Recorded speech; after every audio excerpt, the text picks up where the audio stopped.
Hi అండి. నమస్తే. Welcome to our channel easy kitchen tips. ఈరోజు మన టిప్స్‌లో ఫస్ట్ టిప్ వచ్చేసి ఇది బట్టలు ఆరబెట్టే స్టాండ్ అనమాట. అపార్ట్మెంట్స్‌లో ఉండే వాళ్ళకి కొంచెం తక్కువ ప్లేస్ ఉన్న వాళ్ళకి చాలా ఇబ్బందిగా ఉంటది బట్టలు ఆరబెట్టుకోవడానికి. వాషింగ్ మిషన్‌లో బట్టలైనా కూడా డ్రై చేయడానికి చాలా టైం తీసుకుంటది. తీగలు సరిపోవు బట్టల తీగలు. అలాంటప్పుడు ప్లేస్ తక్కువ ఉన్నప్పుడు లేదా ఇంట్లో చిన్న పిల్లలు ఉన్నప్పుడు, గెస్ట్‌లు వచ్చినప్పుడు కూడా ఈ స్టాండ్ అయితే చాలా చాలా యూజ్‌ఫుల్ అనే చెప్తాను నేను. ఎప్పటినుంచో తీసుకోవాలని నాకు ఇప్పటికి అయిందనమాట. ఇది అమెజాన్‌లో తీసుకున్నానండి. అమెజాన్ బేసిక్స్ అనే బ్రాండ్ ఉంటది కదా! అది తీసుకున్నాననమాట. ఇదైతే క్వాలిటీ చాలా సూపర్‌గానే ఉంది. మనం ఇది అసెంబుల్ చేసేదేం లేదు. ప్యాకింగ్ ఓపెన్ చేసాక జస్ట్ ఆ రాడ్‌ని ఇలా కదిపితే చాలు మనకి స్టాండ్ లాగా నిలబడిపోద్ది. ఇంకా దానికి 2 వైపులా ఇలాగా వింగ్స్ లాగా 2 వచ్చాయన్నమాట. ఇంకా ఎక్స్‌ట్రా బట్టలు కూడా వేసుకోవడానికి ఇది ఎన్ని బట్టలు పడతాయి ఏంటనేది కూడా చూపిస్తాను. ఇక్కడ చూసారు కదా! ఇలా ఉందనమాట. ఇది క్లోజ్ చేసేటప్పుడు కూడా మనకి ఇలా ఆ వింగ్స్ లాంటివి ఇలా క్లోజ్ చేసేసి రాడ్ ముందుకనేస్తే ఒక సింగిల్ గ్రిల్ లాగా అయిపోతది. దీన్ని మనం చాలా తక్కువ ప్లేస్‌లోనే కబోర్డ్స్ పక్కన, ఫ్రిడ్జ్ పక్కన ఏదైనా కొంచెం ప్లేస్ ఉంటే ఆ ప్లేస్‌లో ఇలా నిలబెట్టి పెట్టేసామంటే కూడా మనకి స్టోరేజ్ ప్రాబ్లమ్ ఉండదు. ఇంకా ఇదైతే నేను బాల్కనీలో వేసి చూపిస్తాను చూడండి. నాకిక్కడ బాల్కనీలో కొంచెం తక్కువ ప్లేస్ ఉన్నట్టుంటదనమాట. పైగా ఎండ తగులుతా ఉంటది. అదంతా వేస్ట్ అవ్వకుండా ఎండ వేస్ట్ అయిపోతుంది అనేసి ఈ స్టాండ్ అనుకోండి కరెక్ట్‌గా బట్టలకి ఆ హైట్‌కి తగ్గట్టుగా ఉందనమాట. ఇలా వేసేసుకొని మనం ఫ్యాన్ గాలికి నైట్ టైమ్ ఆరబెట్టుకున్నా కూడా రూమ్‌లో అయినా ఈజీగా అన్ని బట్టలు దీనిపైన వేసేసి పెట్టేయొచ్చు. ప్యాంట్లు, షర్ట్‌లు అన్నీ పట్టాయి. శారీస్ ఒకటే వేయటానికి అవ్వదు దీనిపైన. అంతే మిగిలిన బట్టలన్నీ కూడా ఈజీగా ఆరబెట్టొచ్చు. ట్రై చేయండి.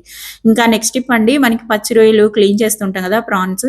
అది ఇలా పైన పొట్టంతా తీసేసిన తర్వాత ఇంకా మనకి పెద్ద రొయ్యలకైతే తెలుస్తది. దాని పైన వెన్ను పైన నరం లాంటిది ఉంటది కదా! అది ప్రాన్‌లో ఉండే వేస్ట్ అనమాట. దాన్నంతా తీసేయాలి. అది తీసేయకుండా చేసుకుంటే హెల్తీ కాదు. అది మనం చాలా టైం తీసుకుంటది ఆ క్లీనింగ్ అంతా కూడా. కానీ ఈజీగా, ఫాస్ట్‌గా క్లీన్ చేసుకోవడానికి చెప్తున్నాను. మనకి రొయ్య అంతా పైన ఇలా చాకుతో కట్ చేసి, లేదంటే టూత్ పిక్‌తో ఇలా అంతా పొడిచి, పొడిచి తీసినట్టు చేస్తాం పిన్‌తో గానీ, అంత అవసరం లేకుండా రొయ్యంత డిస్టర్బ్ అవ్వకుండా ఈ తోక భాగం ఉంది గదా! ఆ ప్లేస్‌లో ఇక్కడ నేను చూపించినట్టు చిన్నగా పిన్‌తో గానీ, టూత్ పిక్‌తో గానీ లైట్‌గా ఓపెన్ చేస్తే చిన్న బెలూన్‌లాగా ఉంటది. దాన్ని పట్టుకొని లాగేసారంటే మీకు మొత్తం ఆ నరం అంతా ఈజీగా ఎక్కడ కట్ అవ్వకుండా వచ్చేస్తదనమాట. ట్రై చేయండి. చాలా యూజ్‌ఫుల్ ఇది. చాలా ఫాస్ట్‌గా ఒక 2, 3 కేజీలు ప్రాన్స్ అయినా ఈజీగా క్లీన్ అయిపోతాయనమాట. ఇలా ఈజీగా తీయొచ్చు. రొయ్యంతా కూడా మనకి నలిగిపోయినట్టు, విరిగిపోయినట్టు అవ్వకుండా అలాగే ఉంటదనమాట ఫ్రెష్‌గా.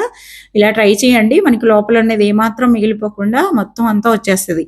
ఎక్కడ కట్ అవ్వకుండా. ఇలా క్లీన్ చేసుకొని తర్వాత వండితే కూడా టేస్ట్ కూడా చాలా బావుంటది. ట్రై చేసి చూడండి.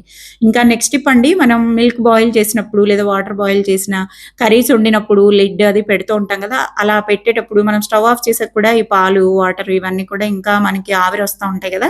ఇది అలాగే ఉంచేయకుండా మళ్ళీ మనం గ్యాస్ ఆన్ చేసి వేస్ట్ చేసే పని లేకుండా ఈ భోజనం ప్లేట్లు లేదంటే టిఫిన్ ప్లేట్స్ ఇలాంటివి మనం ఎంత కడిగినా కూడా నాన్ వెజ్, ఆమ్లెట్స్ ఇలాంటివి తిన్నప్పుడు నీచు వాసన వస్తూనే ఉంటుంది క్లీన్ చేసాక కూడా.